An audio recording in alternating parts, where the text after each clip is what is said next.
I welcome you all to the 10th anniversary of the United Nations University Institute for the Advanced Study of Sustainability.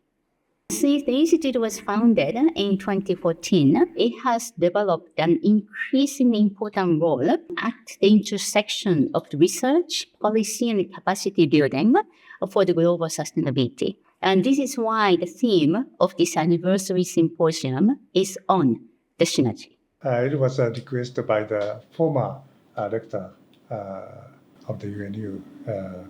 He wanted to merge the two previous institutes.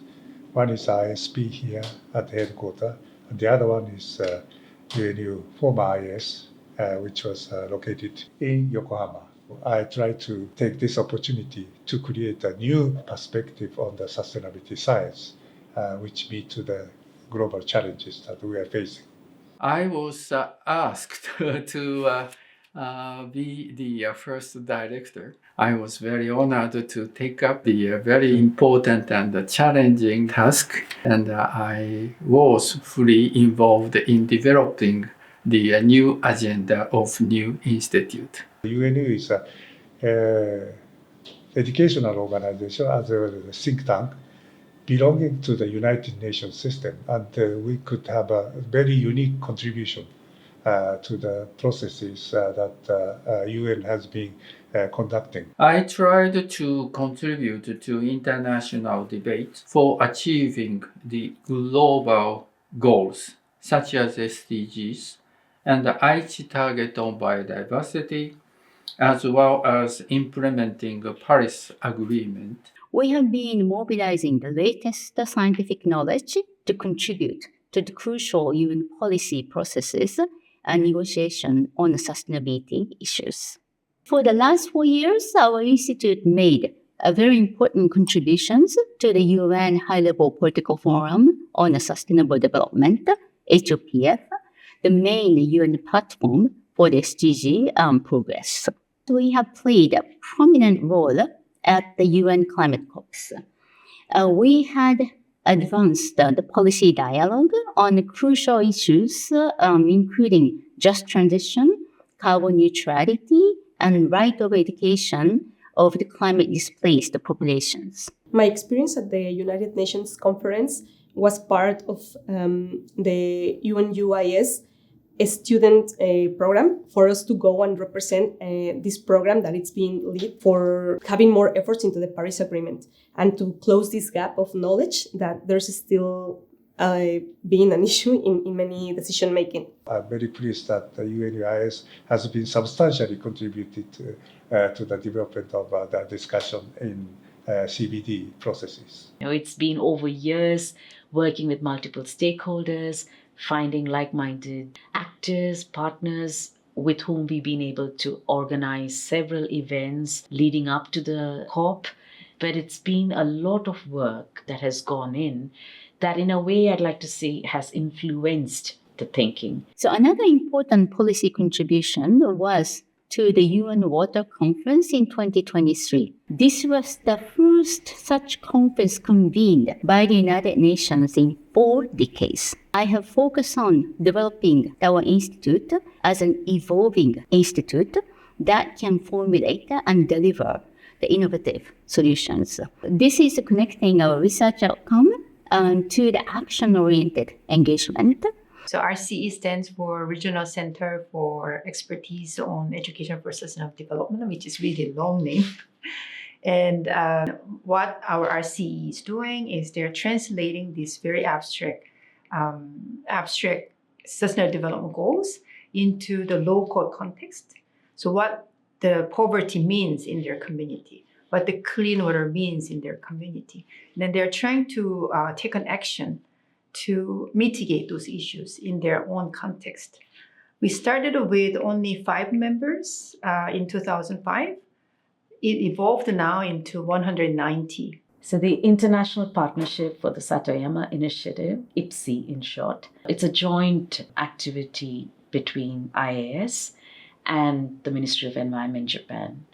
It's a membership-driven initiative, which means it's got more than 300 members now. So it connects the people on the ground, whether they're farmers, fishers, it could be any kind of actors on the ground, linking their priorities about conservation, about sustainable utilization, about their well-being priorities to what sustainable development goals are being set at the policy level. In addition, we have a local the unit in Ishikawa Prefecture, northern part of Japan.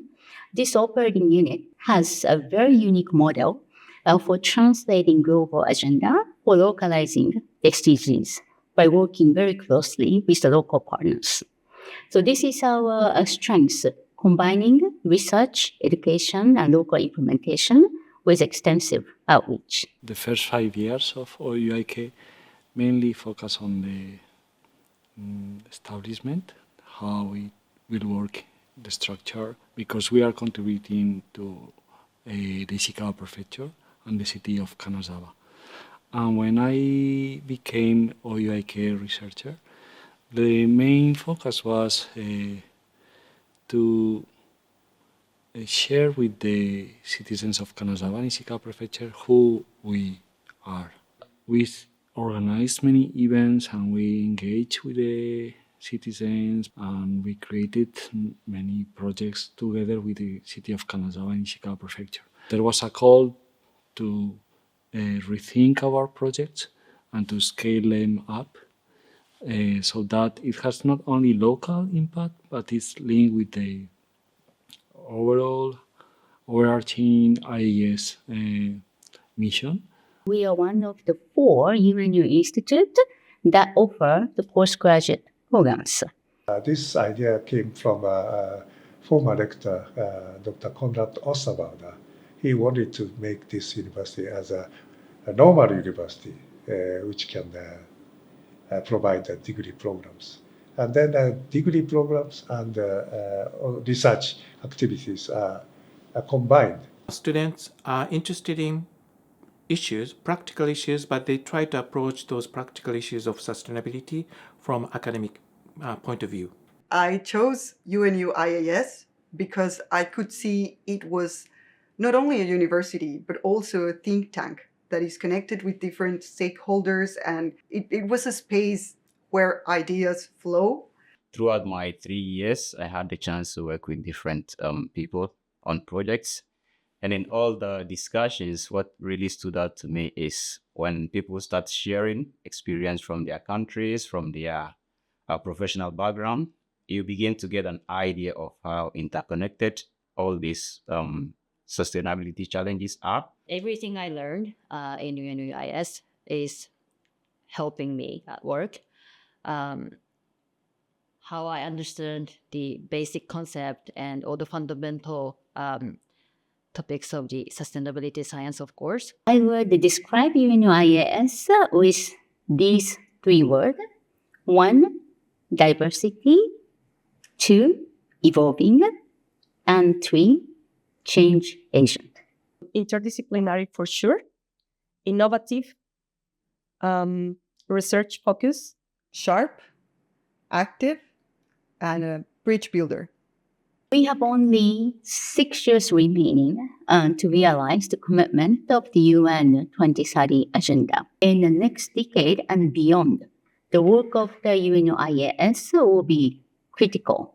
IAS has a lot of the advantage or leading role working together with other institutes. I hope that kind of direction should be taken by IAS. That is my wish.